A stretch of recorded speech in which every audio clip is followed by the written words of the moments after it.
Hello friends, welcome back to my channel. आज हम बात करने जा रहे हैं आपकी प्रोफेसर और एसोसिएट प्रोफेसर की वैकेंसी के बारे में। और इसके अलावा जो साइंटिस्ट की वैकेंसी इसमें भी एम फार्मा वाले एलिजिबल है, इसके बारे में कंप्लीट बात करेंगे।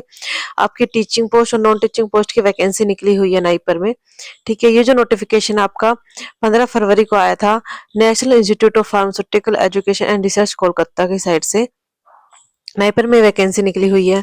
ठीक है, और इसके जो नोटिफिकेशन नंबर है ये रहने वाले हैं। और इसमें आपकी टीचिंग और नॉन टीचिंग पोस्ट की अलग अलग वैकेंसी निकली हुई है, जिसके जो फॉर्म आपको ऑनलाइन अप्लाई करने हैं। अब देखते हैं इसमें कितनी क्या वैकेंसी है। तो प्रोफेसर की मेडिसिनल केमिस्ट्री में एक वैकेंसी निकली हुई है जनरल की, और ये आपकी पोस्ट कोड दे रखे हैं। सेकंड वैकेंसी जो फार्माकोलॉजी प्रोफेसर की है, इसमें भी आपकी एक वैकेंसी रहने वाली है। और एसोसिएट प्रोफेसर की भी फार्मास्यूटिकल एनालिसिस में आपकी ओबीसी में एक वैकेंसी रहने वाली है। और असिस्टेंट प्रोफेसर में आपकी फार्माकोलॉजी की वैकेंसी है एक। ठीक है, इनका जो पे लेवल है ऐसे है कि मेडिसिनल केमिस्ट्री और कोलॉजी में तो आपका पे लेवल जो है 14 का रहने वाला है। ठीक है, और एसोसिएट प्रोफेसर में 13 का और असिस्टेंट में 12 का। एज लिमिट की बात करें तो 50 एज तक आप इस फॉर्म को आराम से फिल कर सकते हैं प्रोफेसर के लिए। और एसोसिएट प्रोफेसर के लिए 45 है, असिस्टेंट प्रोफेसर के लिए 40 है। और इसमें एज रिलैक्सेशन भी मिलेगा आपको, कैटेगरी वाइज जो एज रिलैक्सेशन मिलता है गवर्नमेंट की साइड से वो। ठीक है, फिर नॉन टीचिंग पोस्ट पे जो वैकेंसी उसमें मेडिकल ऑफिसर की निकली हुई है, और साइंटिस्ट की निकली हुई है, पब्लिक रिलेशन ऑफिसर की और असिस्टेंट ग्रेड सेकंड की वैकेंसी निकली हुई है। सभी एक एक वैकेंसी निकली हुई है इसमें।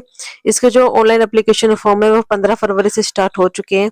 इसकी जो लास्ट डेट है वो 18 मार्च रहने वाली है। 18 मार्च को शाम 6 बजे तक आप इस फॉर्म को फिल कर सकते हो। और आपको ये फॉर्म फिल करने के बाद इसकी जो हार्ड कॉपी है वो सबमिट करनी है। ठीक है, इनके एड्रेस दिया हुआ है उस पे।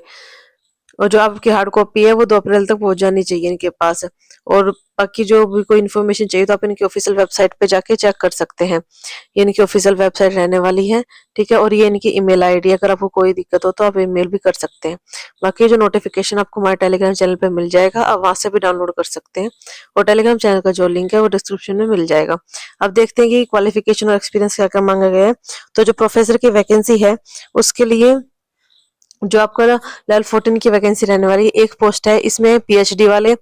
ठीक है, अप्लाई कर सकते हैं जिसने भी पीएचडी कर रखी हो रिलेटेड, जैसे कि अगर आपने पीएचडी कर रखी है मेडिसिनल केमिस्ट्री फार्माकोलॉजी से, फार्मास्यूटिकल से, ठीक है, फार्माकोलॉजी से, तो आप अप्लाई कर सकते हो। जो प्रोफेसर है इसमें तो 10 साल का एक्सपीरियंस मांगा है। PhD with first class equivalent grade at the proceeding degree in the processed branch with very good academic record throughout and the at least 10 year of teaching research industrial experience with published work of high quality, well recognized and established reputations of having made conspicuous seminal and contributions to knowledge in the pharmaceuticals and aligned areas।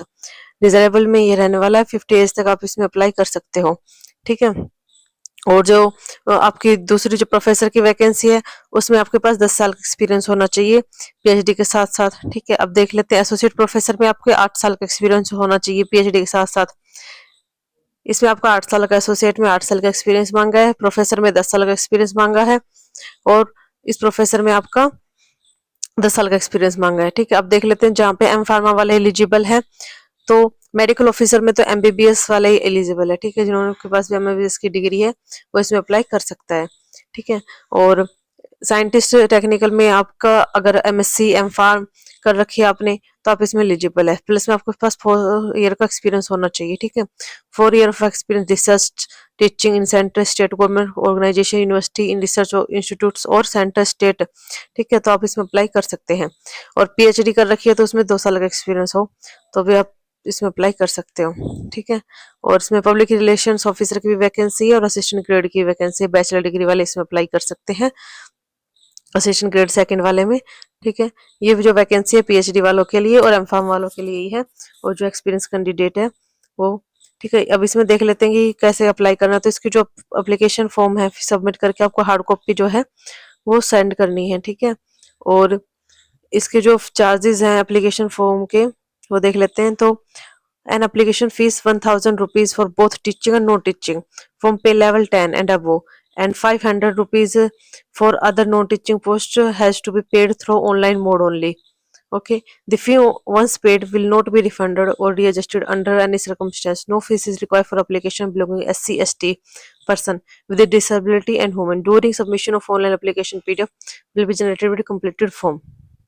और इसका mode of selection क्या होगा कि आपको एक तो seminar presentation होगा और एक इंटरव्यू होगा। इसके बेस पे ही आपका सिलेक्शन होगा इसमें। ठीक है, इसमें कोई आपका एग्जाम नहीं है, सिर्फ प्रेजेंटेशन और इंटरव्यू है, तो आपका सिलेक्शन हो जाएगा। और ये आपको एज रिलैक्सेशन का दे रखा है कि ओबीसी को 3 साल का, SC ST को 5 साल का एज रिलैक्सेशन मिलेगा आपको। ठीक है, और कोई भी डाउट हो तो आप कमेंट में पूछ सकते हो। और ये इनका ऑफिशियल एड्रेस है, यहाँ पे आपको हार्ड कॉपी जो है सबमिट करनी है। ठीक है, द रजिस्टर नाइपर कोलकाता में, और ये पिन कोड है 700054। इस एड्रेस पे आपको हार्ड कॉपी सबमिट करनी है, उसके बाद ही आपको बुलाया जाएगा इंटरव्यू के लिए।